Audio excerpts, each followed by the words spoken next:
Seigneur, nous recommandons nos cœurs ce matin. Parle-nous, conduis-nous au nom puissant de Jésus-Christ. Amen. Bonjour à tous. Ceux qui nous visitent la première fois, soyez les bienvenus. Que Dieu vous bénisse. Je n'entends pas amen. Je dis que Dieu vous bénisse. Est-ce qu'il est mal fait? Il n'est pas mal fait. Amen. Ce matin, je vais introduire le message sur l'intendance financière. L'intendance financière. L'intendance financière. On avait dit que l'intendance, quand quelqu'un reçoit des biens, que ce soit des talents, que ce soit de l'argent, et qu'il gère cela pour la gloire, pour celui qui lui a recommandé toutes ces choses-là. Et nous avons dit que nous sommes la propriété de Jésus-Christ. En tout cas, si tu es chrétien, si tu as reçu Jésus-Christ comme Seigneur, d'abord comme Sauveur et comme Seigneur, nous lui appartenons. Nous lui appartenons. Amen. Nous lui appartenons. Et on avait vu la dernière fois, le dimanche passé, je crois, on avait vu que Jésus nous a donné une famille, donc un époux ou une épouse, des enfants, et que si c'est lui qui nous a donné tout cela, on devait pouvoir le gérer pour le glorifier, pour qu'il soit content de notre façon de gérer la famille. Amen. On avait parlé un peu du rôle de l'homme, du rôle de la femme. Les enfants, bon, eux, ils devaient être soumis, ils devaient être obéissants. Obéissants. Amen. Alors, nous devons savoir que nous vivons pour Jésus. Nous vivons et nous mourrons pour Jésus-Christ. Voilà. Et ça, quand tu es chrétien qui n'a pas compris ça, tu auras un droit de propriété ou de gouvernance sur ta propre vie ou un domaine de ta vie. Un domaine de ta vie. J'ai rendu ce témoignage que l'un des anciens maires du Texas, quand on devait le baptiser, il s'était déshabillé, il s'était mis un peu simplement pour aller dans l'eau. Et il a dit au pasteur, il faut m'attendre. Il est ressorti, il a pris son portefeuille. Il dit, il faut que nous deux l'on soit baptisés. Parce qu'il y en a qui se baptisent et puis qui laissent le portefeuille dehors. Il faut dehors. Tout ce que nous sommes, tout ce que nous avons, appartient à Jésus-Christ. Et tout doit être géré pour lui, sa gloire, pas pour notre propre gloire. Si on n'a pas compris ça, on va souffrir dans la vie chrétienne. On va souffrir. C'est pourquoi il y a des gens qui disent qu'ils ont une vie privée. Tu peux avoir de vie privée. La vie appartient à Jésus-Christ. Amen. Oh. Voilà, souvent ça fait mal d'entendre cela, mais c'est comme ça. C'est comme ça. Et nous ne pouvons pas dire que Jésus est notre Seigneur si on n'obéit pas à ce qu'il nous demande de faire. Donc, on doit comprendre qu'il est Seigneur, on doit comprendre que nous lui appartenons parce qu'il nous a rachetés. Il nous a rachetés. Dans le mot racheter, il y a le mot R, et puis il y a le mot acheter. Parce qu'on avait été vendu à Satan, on avait été vendu au diable, et lui, à la croix, par son sang qui a coulé, par sa vie qu'il a donnée, il a payé le prix qu'il fallait pour nous reprendre avec lui. On dit qu'il nous a rachetés. Et je crois que quand tu rachètes ou quand tu achètes quelque chose, ça t'appartient. Et tu es libre de faire ce que tu veux. Si on a été racheté, ça veut dire que nous appartenons au sens plein du mot. On appartient à Jésus-Christ. Donc nos vies ne nous appartiennent plus. Nous appartenons au Seigneur Jésus-Christ. Amen. Donc c'est lui qui a un ordre sur notre vie. C'est lui qui a un ordre sur notre vie. Si tu es chrétien et que tu n'as pas compris ça, tu vas souffrir. Tu vas souffrir. Amen. Et nous lui rendons compte. On lui rend compte de nos vies. On a parlé brièvement de nos vies. On fait quoi avec nos vies? La dernière fois, on a parlé brièvement de nos corps. On fait quoi avec nos corps? Parce que quelqu'un nous a racheté, il nous a racheté globalement. Globalement, amen. Hé, Marie, je vais arriver. Tu t'aimes pas vu? Ayoka, que le Seigneur te fortifie. Hier, j'ai demandé au pasteur s'il te voyait. Les récompenses aussi seront conformes à la fidélité. Parce qu'on avait dit qu'un bon intendant, c'est finalement la fidélité. Ce n'est pas le fait d'être fort, ce n'est pas être intellectuel, ce n'est pas connaître bon papier, ce n'est pas ça qui est important. Est que tu es fidèle. Un fidèle, c'est quelqu'un qui est attaché à son maître et c'est quelqu'un qui fait les choses comme son maître veut, pas comme lui veut. Pas comme lui veut. On appelle ça la fidélité, on appelle ça aussi la loyauté. La loyauté. Amen. Est-ce que je suis fidèle? Est-ce que je suis fidèle? Donc, c'est tout ce que je suis et c'est tout ce qui m'appartient aussi. Mon corps, mon esprit lui appartient. La Bible dit que nous sommes le temple du Saint-Esprit. Nos richesses et nos biens lui appartiennent. J'ai une maison, j'ai une bicyclette, j'ai une chaussure, j'ai un t-shirt, j'ai un portable. Tout ça, ça lui appartient. Donc, quand j'utilise, je prends plaisir, ça me sert, mais mon utilisation doit pouvoir honorer le Seigneur avec. Honorer le Seigneur. Amen. Donc, si j'ai un portable que je prends pour appeler quelqu'un pour lui annoncer l'évangile, pour communiquer, pour mes besoins, je n'ai pas péché. Dieu est glorifié parce que ça a été fait pour ça. Mais si je prends pour appeler quelqu'un et l'insulter, ce n'est pas pour ça. Je suis en train de détourner, je suis en train de dévoyer l'utilité de ce téléphone-là. Si je prends pour appeler une go ou bien un gars, s'il regarde de la pornographie dans le téléphone, tout ça, ce n'est pas chose. Ça n'honore pas le Seigneur. C'est pourquoi on doit faire attention à tout ce qu'on appelle vidéos que nous lisons dans nos téléphones. Est-ce que ça honore le Seigneur? Est-ce que ça plaît au Seigneur? Est-ce que ça plaît au Seigneur? Je me rappelle, on était à un séminaire, non pas un séminaire, on était allé à Diaké, avec le frère Fossou. Hein? C'était un pasteur qui devait, je ne sais pas, prendre. Et puis, on était assis là, et puis, dans le corps pastoral, il y a le téléphone d'un pasteur qui sonne, mais la chanson là, il est sorti pour prendre le coup de fil, il n'est plus revenu à la cérémonie. Oh, on n'a pas encore commencé. La honte de ça là. On m'a dit qu'au Doku, il y a un pasteur là-bas avec son ancien, ils sont durs. C'est qui, et puis un jour, le ancien, puis son téléphone sonne. C'est un diguier qui est en train de décacher les dents. Il est sorti, il a pris le coup de fil, il n'est plus venu à l'église encore. Quand Dieu veut te dévoiler. C'est pourquoi je pense que ce n'est pas utile de chercher à se cacher. Tu ne pourras pas tenir longtemps. Tôt ou tard, Dieu va te remettre à nu. Quand on a des failles, quand on a des défauts, on dit au Seigneur, aide-moi. J'ai une faiblesse ici, pour que, je l'ai dit la dernière fois, tel tu es à l'intérieur, en cachette, tel tu es dehors. Tu n'as rien à cacher. Tu es un. Quand quelqu'un est intègre, ça veut dire qu'il est un. Son façon dans sa chambre, son façon dans la maison, c'est son même façon à l'église ici, et son même façon aussi en voyage. Il n'y a rien à cacher. Il n'y a rien à cacher. Amen. Amen. Donc, ce n'est pas une affaire de... On ne te condamne pas, on ne te juge pas, mais c'est comme ça que Dieu veut que tu sois. Donc, demande au Saint-Esprit de t'aider à être comme ça. Je suis pasteur, je suis en train de prêcher, et je ne suis pas parfait.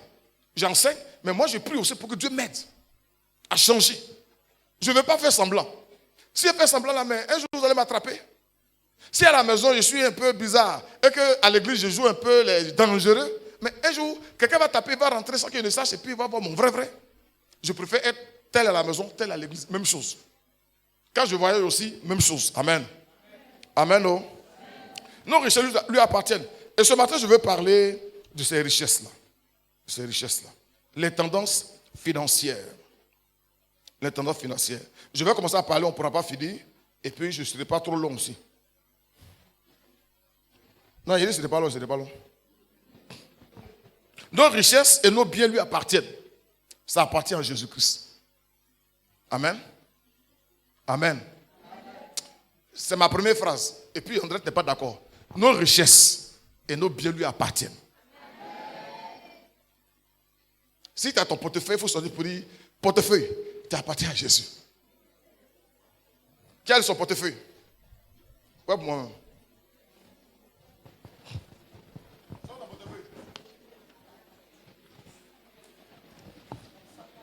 Voilà.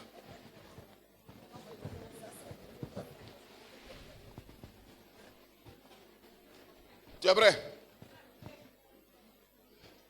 C'est quoi? Il y a son petit, il y a son gros. Tout dépend. Tu es prêt? Il faut des portefeuilles. Tu appartiens à Jésus. Il faut des portefeuilles. Avec tout ce qui est dedans. Tu appartiens à Jésus. Amen. Tu sais pourquoi il te fait parler comme ça? Il y a une force à l'intérieur du portefeuille qui est l'argent. Que Dieu appelle mammon. Mammon, c'est un pouvoir. Vous voyez l'argent simplement comme ça, mais vous pensez que c'est du jeu. C'est un pouvoir.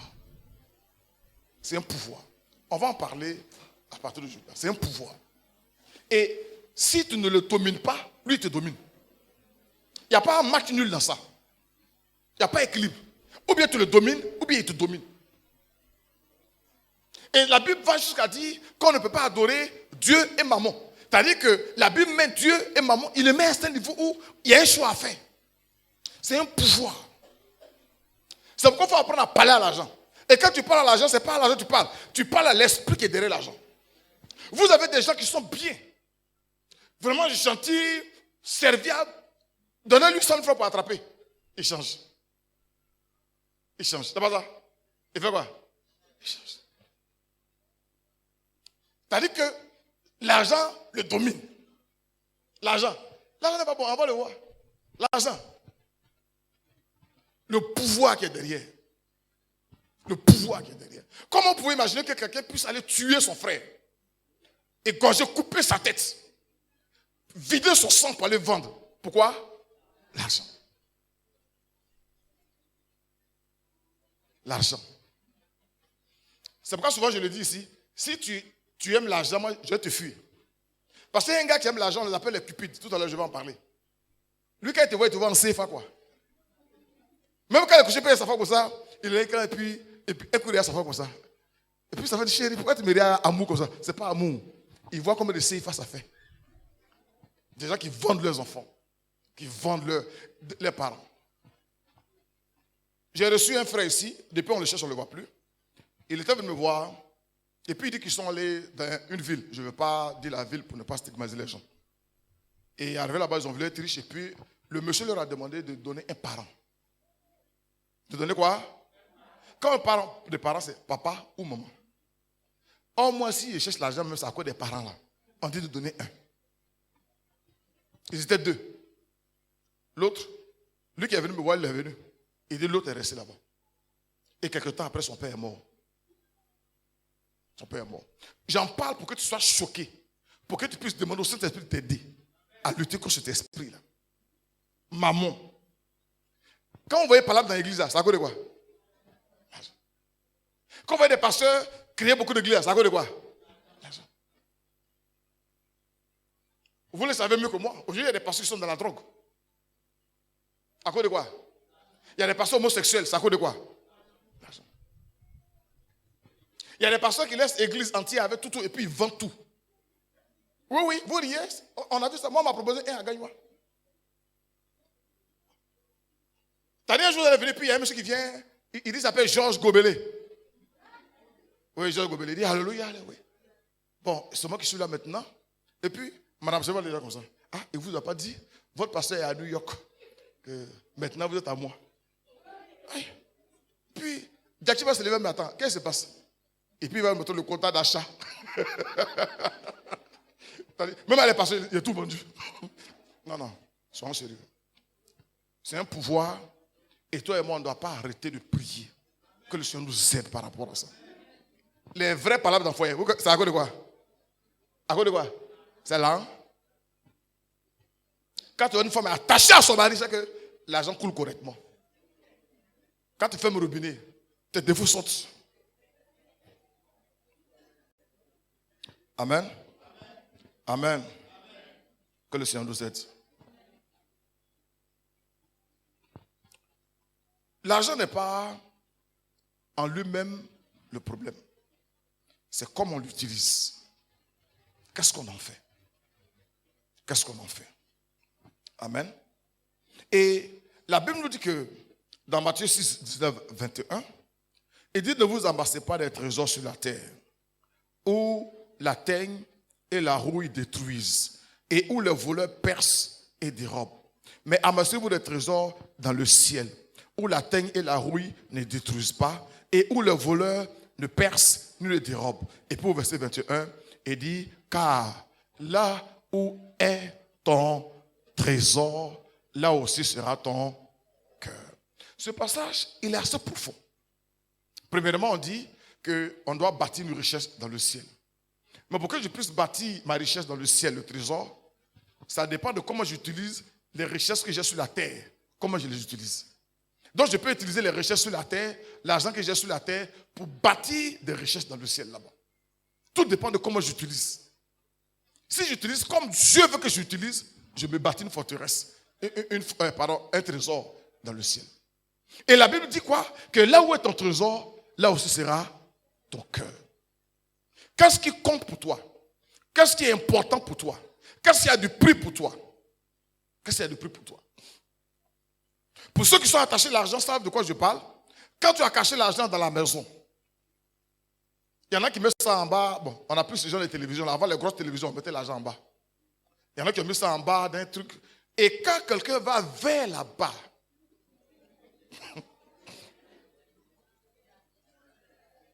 quand c'est madame ou monsieur qui va vers là-bas, on garde tout son sang-froid et puis on dit Seigneur. Mais quand c'est un enfant, tu vas où?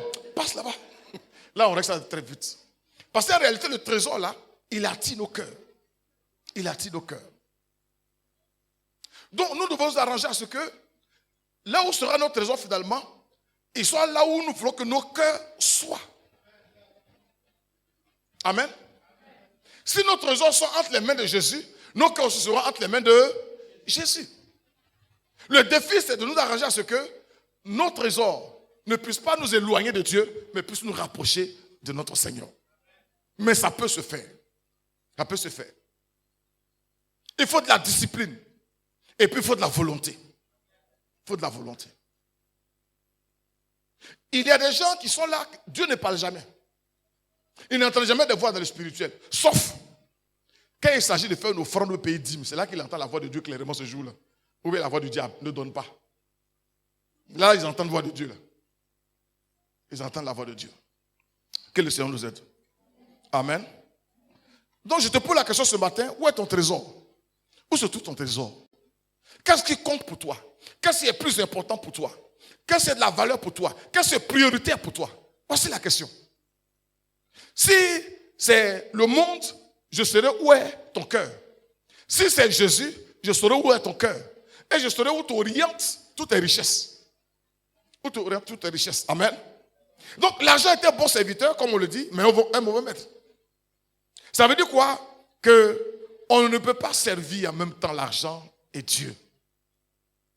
On ne peut pas servir. Tout à l'heure, je vous ai dit ça. On dit nul serviteur ne peut servir deux maîtres. Car il haïra l'un et aimera l'autre. Ou il s'attachera à l'un et méprisera l'autre. Vous ne pouvez servir Dieu et Mammon. Je vous lis ça en la nouvelle Bible seconde. Il dit aucun domestique ne peut être esclave de deux maîtres. Il y a un mot qui sort. Être esclave de deux maîtres. En effet, ou bien il détestera l'un et aimera l'autre, ou bien il s'attachera à l'un et méprisera l'autre. Vous ne pouvez être esclave de Dieu et de Mammon. J'aime ce mot-là. Tu ne peux pas être esclave de Dieu et de l'argent. Ça ne va pas ensemble. Ça ne va pas ensemble. Personne ne peut prouver et personne ne peut le dire. Dire que lui, il aime l'argent, il est esclave de l'argent et puis dit qu'il aime Dieu. Ce n'est pas possible. C'est pas possible. C'est pourquoi dans l'église, tous ceux qui discutent afin de dire machin, c'est des gens en fait qui n'aiment pas Dieu. On ne peut pas aimer Dieu et l'argent. C'est pas possible. Tous ceux, je les mets au défi, tous ceux qui contestent, quand on dit à offrande, on dit attends, ils discutent, leur affaire d'argent est dure là. Ils n'aiment pas Dieu. Ils ne font pas quoi? Non, c'est pas possible. Parce que la Bible est claire. Tu ne peux pas aimer ton argent et aimer ton Dieu. C'est pas possible. Il y a un choix. Il y a un choix. Et généralement, ce n'est pas ta manière de raisonner par rapport à l'argent que nous savons réellement, ton niveau d'amour pour le Seigneur. Ton niveau d'amour. Tout à l'heure, je vais sortir cette verset. Ton niveau d'amour. Quand quelqu'un aime Dieu, non seulement il se donne, mais aussi il donne. Nous voyons un peu une image un peu malsaine, je vais le dire, qui n'est pas la bonne image. Je prends le cas d'un homme et une fille. Un homme et une fille. Quand tu commences à courtiser une fille et que tu te sens attiré par cette fille-là, mais ton argent est son argent. Tout ce qu'elle demande, tout ce qu'elle veut, ça sort. Au nom de quoi? Au nom de l'amour. Pourquoi maintenant quand tu aimes Dieu, l'argent ne sort plus? C'est que tu ne l'aimes pas. Parce que si tu aimais Dieu, ce que tu as sorti dans le monde pour les filles, là, ça va être, tu allais multiplier ça pour Dieu. Tu vas multiplier pour Dieu. Quand il n'y a pas de go et gars, nous on a gazé. Hein. C'est Dieu qui nous a sortis du poteau les prendre là ce matin. Voilà, on est tous passés par là. Je me rappelle, mais on partait mentir aux parents. Ah, mon cahier est fini. J'ai besoin de temps. Tout ça pour aller avec la go et manger à loco. Et puis maintenant, je suis chrétien, j'ai accepté Jésus. Et puis moi, quand on est maintenant pour Jésus, je vais faire des calculs. Il y a un problème. C'est qu'il y a un problème. Il y a un problème. Il faut revoir ton amour pour Jésus là, on veut comprendre. On veut comprendre. Donc finalement, tu es esclave de qui? Tu es esclave de qui? C'est la question que je pose. C'est pas, Dieu te pose la question, pas pour que tu lui donnes une réponse, parce que lui sait déjà la réponse, mais pour que toi-même tu puisses faire une introspection pour savoir en réalité, au fond du cœur, qui tu es en réalité. Parce que nous, on vient à l'église, pas parce qu'on est parfait, mais on vient devant un miroir, savoir que nous sommes en réalité, et puis demander à Dieu de nous aider. De nous aider. J'ai longtemps prié pour ça, la cupidité, l'avarice. J'ai prié pour ça. Et là, ils sont encore très loin. Ils sont encore très loin. Parfois, quand il y a une situation, quelqu'un veut te voir, tu as un billet de 10 000 francs, 5 000, quand il te demande, tu as envie de lui dire que tu n'as pas l'argent. C'est-à-dire qu'à un niveau, même l'argent continue encore de te parler. Mon frère, là où je suis là, tu me secoues, il n'y a rien. Oui, mais il n'y aura rien parce que le billet est collé. Le billet est collé. Amen. Dieu m'a fait grâce, il est en train de m'apprendre au fur et à mesure. Il m'apprend au fur et à mesure. L'argent.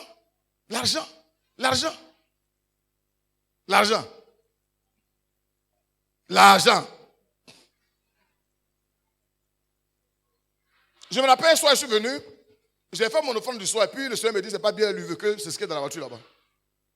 J'ai appelé le gars qui fait le il dit, donc, bien plus, je vais aller prendre le chemin de poser dedans. Dieu fait ça pour voir réellement si on est attaché à l'argent, mais si on l'aime. Si on l'aime. Et j'ai fait beaucoup d'expériences avec le Seigneur. Parfois, pour parler un peu comme les hommes, c'est le dernier billet. Et puis Dieu me dit, donne à telle personne.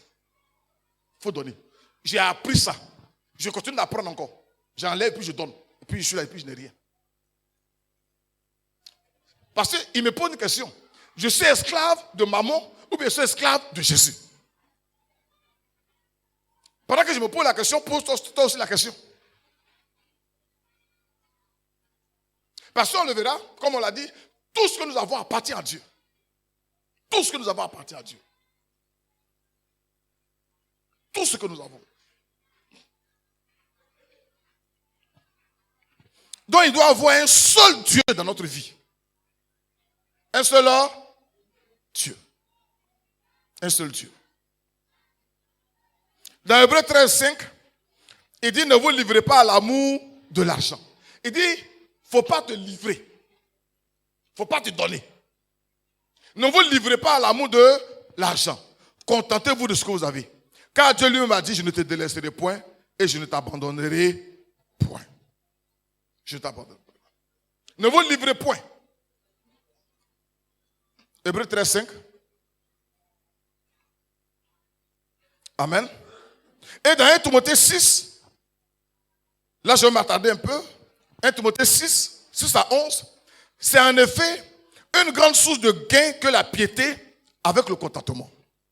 Car nous n'avons rien apporté dans le monde. Et il est évident que nous n'en pouvons rien emporter. Si donc nous avons la nourriture et le vêtement, cela nous suffira. Et écoutez au verset 9.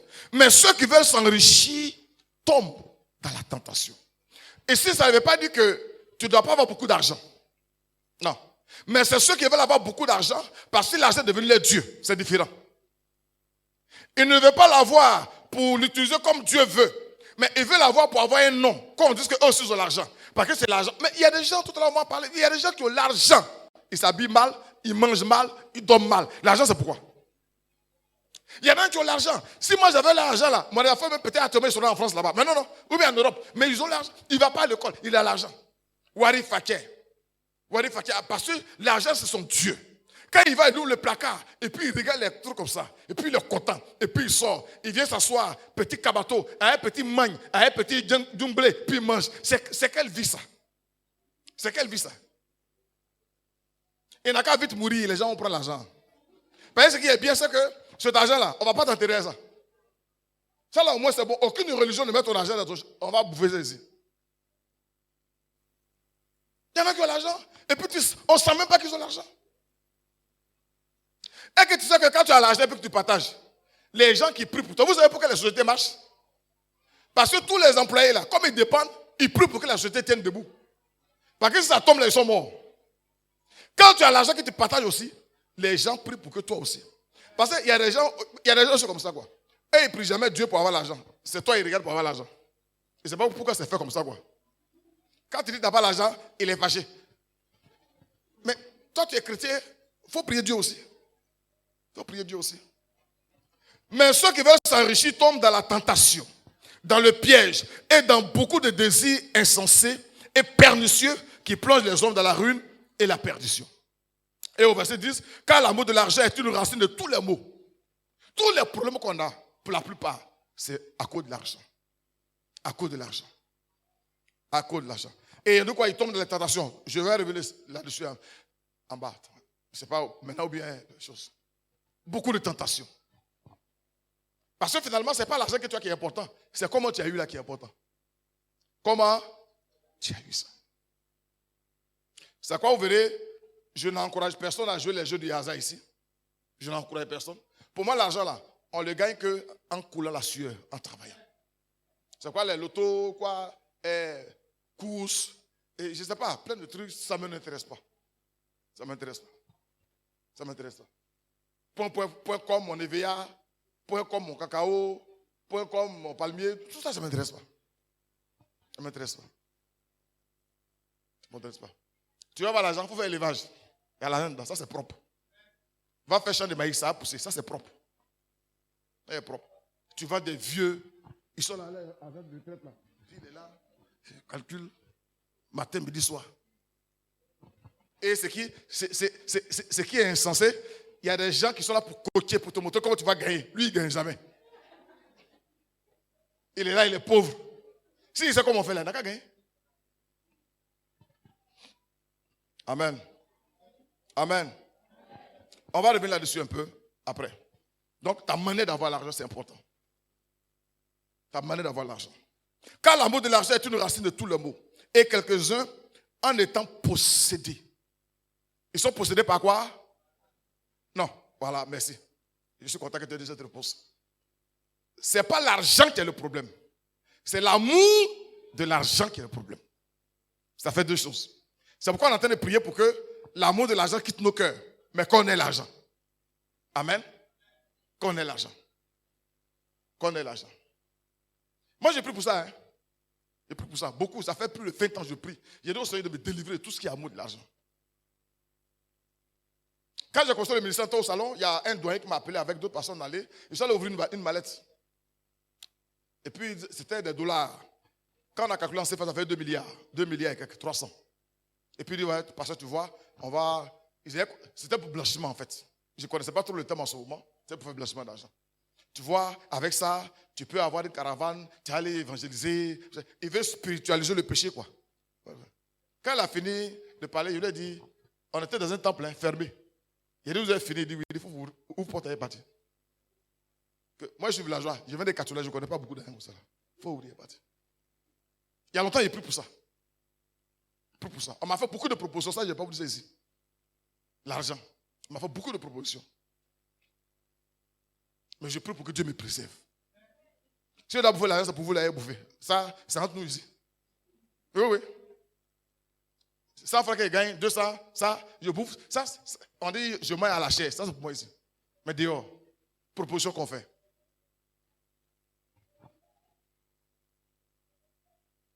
Que le Seigneur nous aide. Il y a des choses qu'on ne peut pas vous dire ici. Amen. Donc, c'est l'amour de l'argent.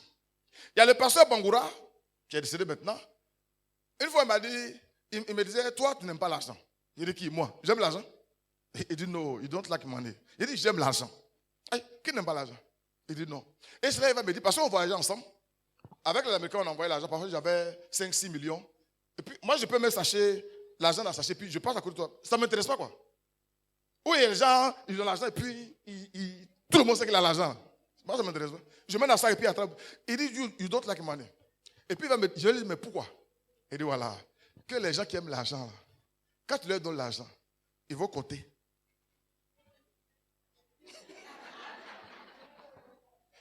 Et quand elle a dit ça, il y a comme ça à rire parce qu'il y a beaucoup de gens autour de moi qui... Tu te retrouves.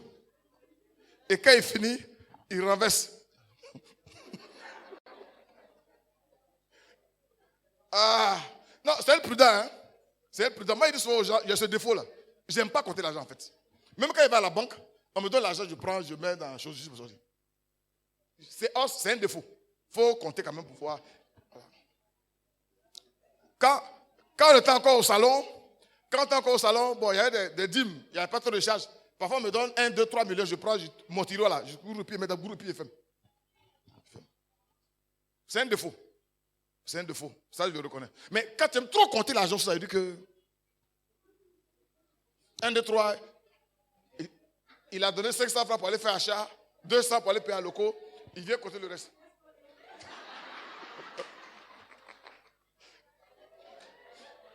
Quand il rentre dans la maison, surtout là où on a nommé dans la chambre, là, et où le placard, quand il n'y a personne, il soulève un peu les pouvoirs, et puis il sort l'enveloppe. Puis il remet en place. Donc, ce n'est pas l'argent. L'argent est important. On a besoin de ça. Je suis tenté de parler d'un micro, c'est l'argent. Vous entendez le son, c'est l'argent. Mais il ne doit pas être notre Dieu. On ne doit pas être esclave de l'argent.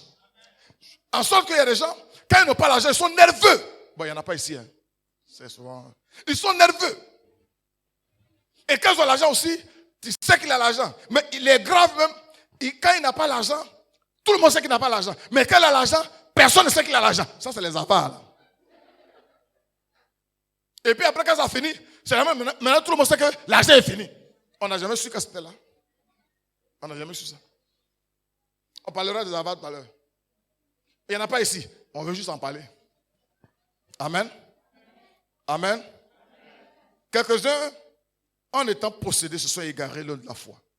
L'amour de l'argent t'éloigne de Dieu. Parce que la Bible dit qu'on ne peut pas être esclave de Dieu et puis esclave de mammon. Ce n'est pas possible. Donc, si tu es esclave de mammon, forcément tu t'éloignes de Dieu. C'est logique. Ce n'est pas une affaire de... Ce n'est pas mathématique. C'est normal. Tu ne peux pas être proche de mammon et puis proche de Dieu en même temps. Ce n'est pas possible. Pas possible. C'est pourquoi tout le monde doit prier pour que Dieu nous aide. Et quand je dis que Dieu nous aide, ce n'est pas des prières superficielles. Que le Saint-Esprit t'aide à aller au fond de ton cœur. Les choses sont cachées là-bas, hein, au fond du cœur. Au fond du cœur. Il y a une émission, pour rire un peu, je ne sais pas si c'est vrai ou c'est faux, il était avec un couple. Il y a un gars qui fait test de couple, fidélité. Et puis il est arrivé, il a pris un monsieur là, sa chose. Ah, est-ce que tu l'aimes? Elle dit, lui, c'est mon cœur, c'est mon tout. Et toi, est-ce que tu l'aimes? C'est mon tout. Et puis on dit, bon, si on te donne un billet d'avion pour partir, à cause de ton type là, tu vas rester au billet, tu n'as pas parti. Ah, il est parti, hein. Elle est partie. Elle dit, elle aime, mais si on lui donne l'argent, on lui donne un billet, elle va partir. Puis arriver là-bas maintenant, je vais l'appeler, on va voir comment on va régler ça. Oui, oui. Dieu connaît nos cœurs. Je prie que toi et moi, nous puissions prendre cette décision-là. Pour dire nous on ne veut pas être esclaves de maman. On ne veut pas être esclaves de maman. On va en parler après. Ce n'est pas qu'on doit gaspiller l'argent. Je vais en parler certainement la semaine prochaine. Mais qu'il y ait l'argent, qu'il n'y ait pas d'argent, que nous soyons en bonne santé. Parce que la joie du Seigneur est ma force. Celui qui fait ma force, celui qui fait ma joie, c'est Jésus. Ce n'est pas l'argent. Ce n'est pas l'argent. Une fois, j'étais là, je n'avais rien, et puis je me sentais bizarre. Il a dit, Seigneur, on dirait que l'amour de l'argent est encore trop fort à moi. Il faut m'aider. Ce n'est pas normal que je n'ai rien. Il y a carburant, il y a manger, tout est propre. Les enfants vont goûter. Normalement, ils doivent être heureux, non? Mais je me sens un peu, c'est qu'il y a quelque chose encore à moi. Seigneur, délivre-moi. Priez là, on va faire ça toute notre vie. Hein? Toute notre vie. Toute notre vie. Le vieux est assis là, son journal. On est au 21. Puis là, comme ça. Et puis la femme vient de maman, j'ai allé voir papa et puis il dit, il faut t'approcher, tu vas voir. Pourquoi toi, ton propre enfant ne peut pas t'approcher à cause de l'argent? Peut-être n'a rien. Tu sais que tu es possédé par l'argent. L'amour de l'argent. Amen. Ce n'est pas l'argent qui doit donner notre tempérament. C'est Jésus qui donne notre tempérament. Le Saint-Esprit donne notre tempérament. Alors, lui, il a dit, je suis avec vous tous les jours. Tous les jours. Amen. Quelle est ton attitude face à l'argent? Comment tu te sens quand tu n'as pas l'argent? Soyez honnêtes, hein? Ça c'est entre vous et Dieu. Je veux qu'on prie pour que Dieu nous aide. Moi je vais prier. Quand il a déposé mon micro après, là, je prie. J'ai dit que ça m'est arrivé, j'ai prié pour ça. Mais toi, comment tu te sens? Comment tu te sens? Est-ce que vous savez, bon là je vais te parler de ça. Est-ce que vous savez qu'il y a des gens, quand ils n'ont pas l'argent, ils ne viennent pas à l'église? Oui, oui. Ils ne viennent pas à l'église. Vous avez vu quelqu'un une fois t'obliger à donner offrande ici? Non? Tu viens t'asseoir, tu écoutes la parole, tu loues ton Dieu. Quand on dit offrande, si tu as quelque chose, tu mets. Tu n'as pas quelque chose, tu mets. Tu ne fais pas l'offrande. Parce que j'ai remarqué que les gens font offrande pour se montrer aux gens. Donc, parce que c'est dit que tout le monde va savoir qu'il n'a pas fait offrande. On s'en fout de toi. Chacun se cherche. Toi, tu viens louer ton Dieu, tu t'en fous de ceux qui sont autour de toi. Alléluia. Donc, on ne va pas vous dire, on va pas lever les gens un pour le bon. Venez. Attends, toi, tu ne viens pas? Toi? Non, on ne va pas faire ça. J'ai été humilié dans ça, je n'ai pas répété ça à quelqu'un. Je l'ai dit ici, j'étais dans une église où, quand on doit cotiser au Bondachon, on nous fait lever un à un, one by one. Frère Layan! Et puis tout le monde entend, il y a des petits gosses qui regardent de façon là. Frère Layan, où est ton offrande? Non, dimanche prochain. Oh, mais ce n'est pas la peine. Le dimanche suivant, comme je n'ai pas l'argent, il fait quoi? On me demande, ah, tu ne vas pas à l'église? Non, je ne me sens pas trop bien. Donc j'ai décidé, dans mon ministère, je ne peux pas humilier quelqu'un à cause de l'argent. Je vais t'enseigner à honorer Dieu avec ton argent. Le jour où il y en a, tu l'honores. Il n'y en a pas, c'est pas grave. C'est pas grave. C'est pas grave. Amen. Amen. Amen. Donc, quelques-uns en étant possédés se sont égarés loin de la foi. Et sont jetés eux-mêmes dans bien de tourments. Quand tu aimes l'argent, tu te mets toujours dans problème. Tu tombes toujours dans problème. Toujours. Tu sais pas des situations quoi. Peut-être on va en parler, je ne sais pas. On te donne l'argent pour faire quelque chose, tu donnes, il y a enlevé 500. L'argent là, c'est un esprit. Il y a un esprit. Alors il y a 600 000 francs, il faut garder. Tu es là, tu enlèves 1000 francs, 2000, 1000 francs, 2000. Après tu as 300 000, il faut garder. 1000 francs, 2000, 1000 francs, 2000. Après, ça fait 500 000.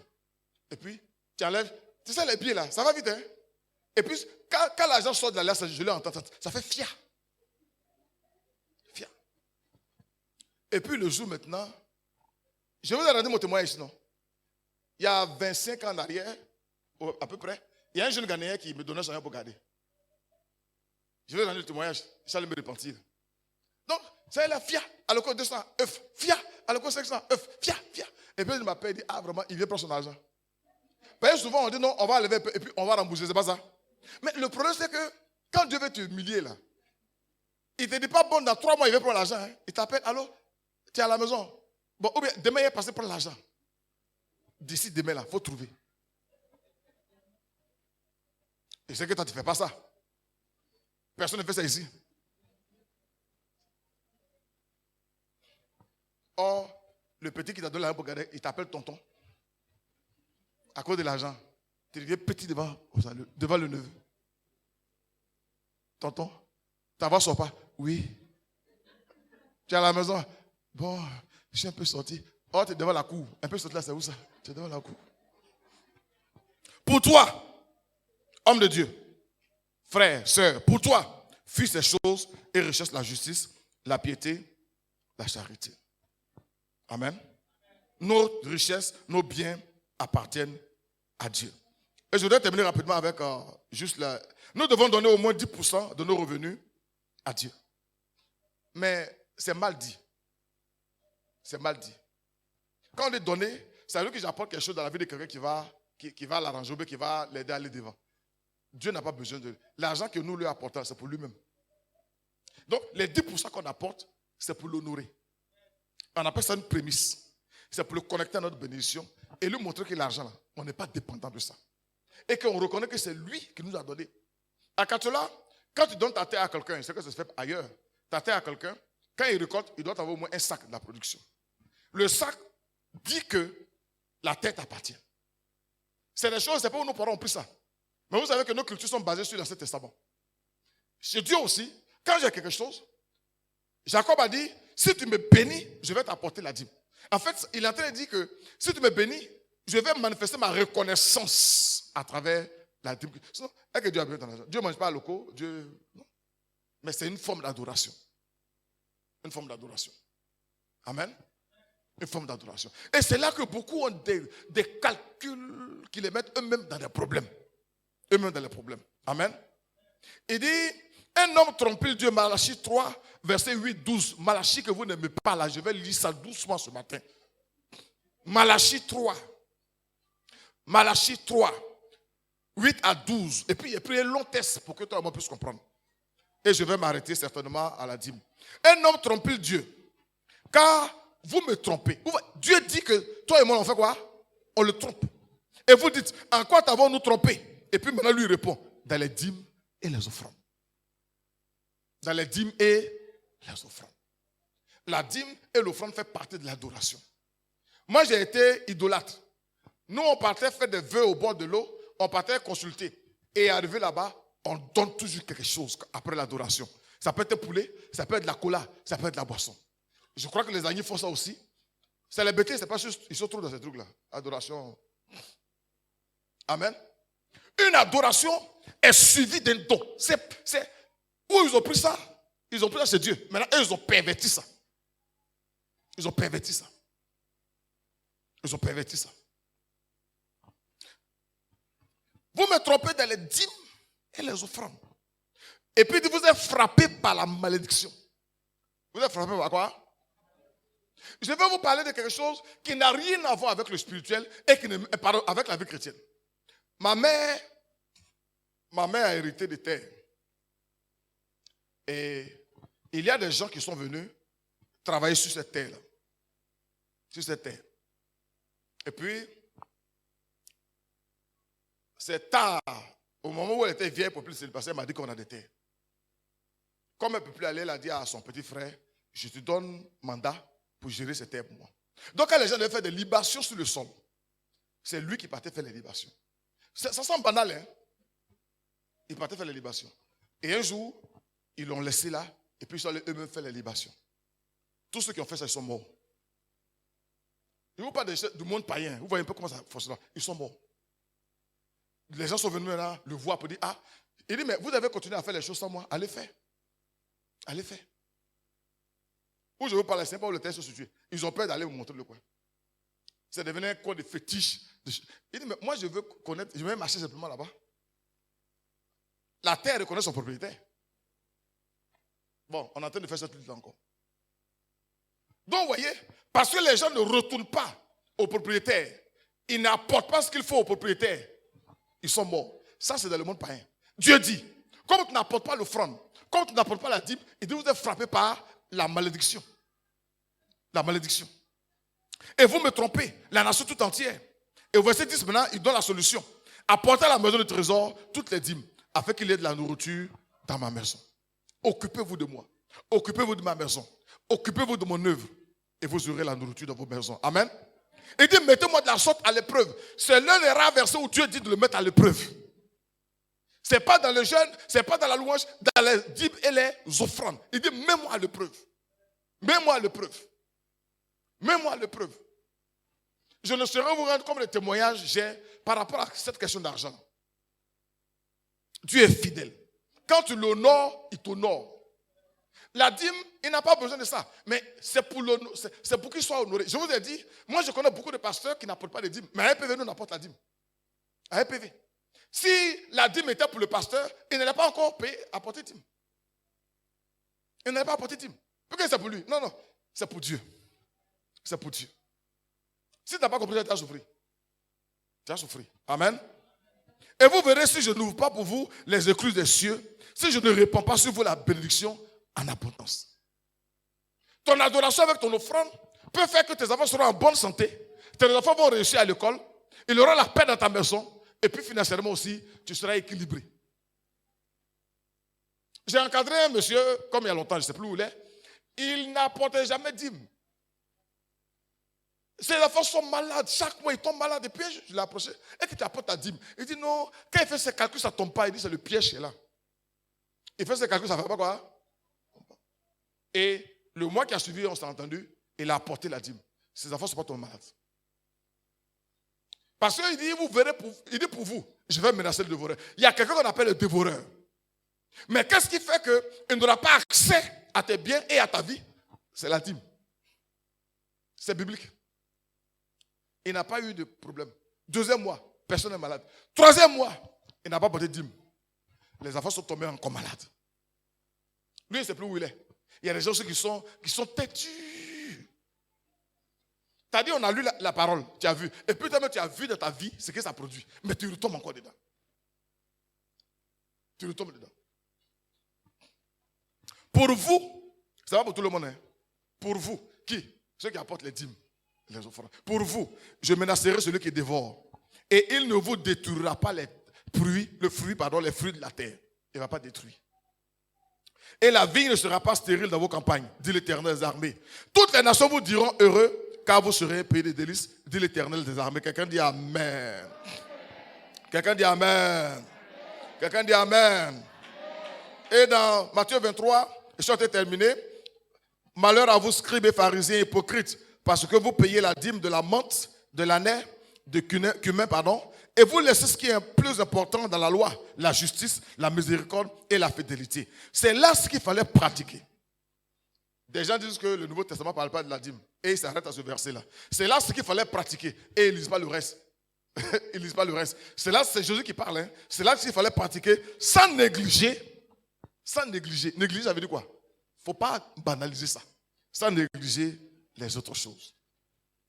Ils se moquaient un peu des pharisiens. Pour dire, mais même les petits détails, vous prenez soin de ça. Mais la miséricorde, ce qui est la fidélité, ce qui est la justice, vous négligez ça.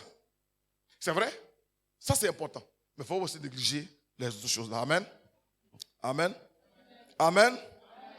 Je voudrais terminer pour dire que c'est vrai, on apporte une dîme, on apporte une offrande, 10% au moins. Au moins. Chacun a son niveau de communion avec Jésus-Christ. Chacun a son niveau de communion avec son Dieu. Il y en a qui apportent 10%. Il y en a qui apportent 15%. Il y en a qui apportent 20%. Il y a, je ne sais pas si vous pouvez voir le témoignage. La semaine prochaine, je vais vous donner ça. Il y a des gens qui ont apporté 95% à Dieu. Il y a Caterpillar que vous connaissez, Colgate, eux, ils ont apporté quoi? 90% à Dieu. Ça dépend de ton degré d'amour, ton degré de foi. Moi, je connais des gens qui aiment tellement les femmes et leur donnent tout leur salaire. C'est pas ça? Voilà. Ils leur donnent tout leur salaire. Ils ont tellement aimé Dieu, ils disent non, 10% c'est petit. C'est petit.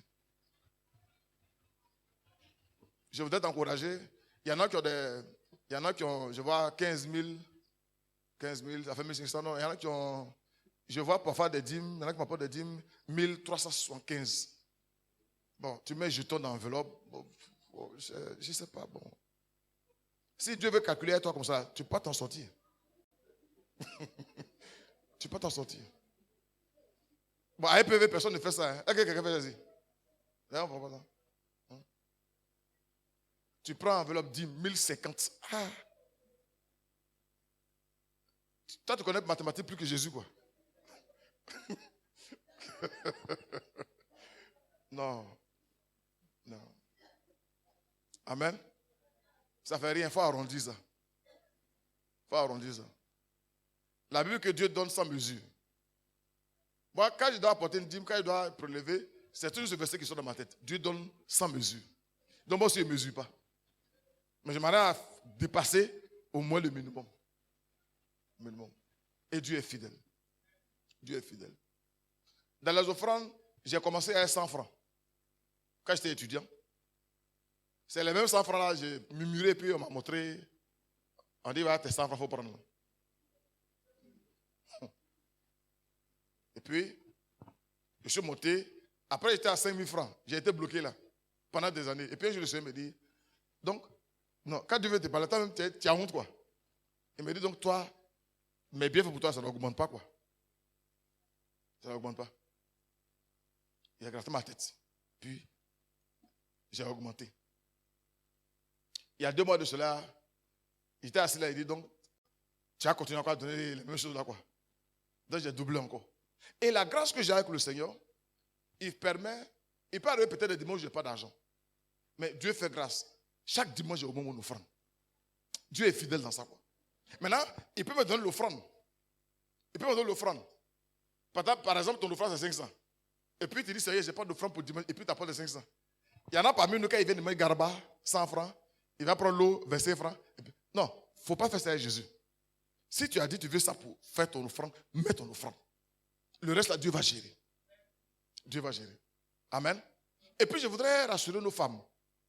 Souvent, j'entends des paroles. Ah, je n'ai rien pour faire offrande, donne-moi 1000 francs. Tu n'as rien, tu ne fais rien. C'est pas. Parce que l'offrande que tu prends à ton mari pour aller mettre là, c'est ton mari qui a fait l'offrande, ce n'est pas toi. C'est pas toi. Moi, quand il n'y a pas d'argent, je ne demande pas l'argent à quelqu'un. Dieu sait que je n'ai rien. Je n'ai rien. Celui-là, quand je suis assis, quand tu n'as pas offrande, tu loues beaucoup. Pour compenser quoi? Pour compenser. Ne soyez pas gênés. Jésus ne t'en voudra pas si tu n'as pas l'argent. Amen. Voilà, il ne faut pas t'en vouloir. Tu viens, tu loues ton Dieu comme tu le faut. Ce n'est pas maman qui est ton maître, c'est Jésus qui est ton maître. Il est avec toi. Adore-le. Amen. Amen. Oh. Amen. Oh. Que Dieu nous aide. Donc, il y a les 10% qu'on apporte. Et je voudrais terminer pour vous dire que finalement, tout l'argent qu'on a entre les mains appartient à Jésus-Christ. J'ai dit tout l'argent qu'on a appartient à Jésus-Christ. Je peux peut-être recevoir 100 000 francs. J'enlève la dîme, soit 20 000 ou bien 30 000. Et puis, il reste, j'ai encore 70 000. Dans les 70 000 qui restent là, Dieu peut me dire, enlève 5 000 francs, donne à tel frère, donne à telle soeur. C'est pour lui encore. C'est pourquoi vous voyez, quand on a de l'argent, on doit être sensible à la voix de Dieu. On doit être sensible à la voix de Dieu. Parce que ce que tu as donné, ce n'est pas la part de Dieu. Enlevez cette expression de votre langage. J'ai donné la part de Dieu. Ah, toi tu donnes la part. Dieu est petit, tu lui as donné 10 000 francs, c'est ça? Et puis, toi tu es trop grand, tu as pris 90 000. Non, ce n'est pas la part de Dieu. Tu as fait ça pour honorer Dieu. Pour lui montrer que tu es content. Amen. Maintenant, ce qui reste là, Dieu peut dire, prends dans ça, donne ici, donne ici. Tout lui appartient. Tout lui appartient. Amen. C'est pourquoi vous voyez, quand on devait construire le tabernacle, les gens apportaient leurs dîmes de fruits, leurs dîmes, tout ça. Mais quand on devait construire le tabernacle au temps de Moïse, Dieu a dit, il faut leur dire qu'ils apportent encore des offrandes. Qu'ils apportent des offrandes. Et si on le fait, on prend parfois dîmes pour construire une toilette, on prend action de grâce, ça ne se fait pas. Pour construire, c'est des cotisations qu'on fait pour ça. Dans toutes les églises du monde, c'est comme ça. Ce n'est pas avec les dîmes et plus les offrandes, on fait ça. On fait ça. Alors quand tu dis aux gens, bon, on fait toilette, ça me met, on apporte les dîmes, ils font quoi avec ça? Demandez à Mme Guidou qui gère les dîmes, là, elle va vous dire, il y a combien là? Souvent, quand tu n'as pas vu dans la caisse, tu penses qu'il y a l'argent. Les gens te prennent la caisse, tu dis, ah, vous faites comment? C'est comme ça qu'on fait. C'est comme ça qu'on fait. Amen. Donc, la dîme que tu apportes, tu honores ton Dieu. Maintenant, quand on dit à cotisation, si tu as quelque chose encore, il faut apporter. C'est pour Jésus encore, c'est là-bas. C'est pour lui encore. Voilà. Et si tu peux faire même, il faut faire. Il faut faire. Amen. Voilà. Que Dieu nous bénisse. Alors, je vais m'arrêter là. Quel bon nom.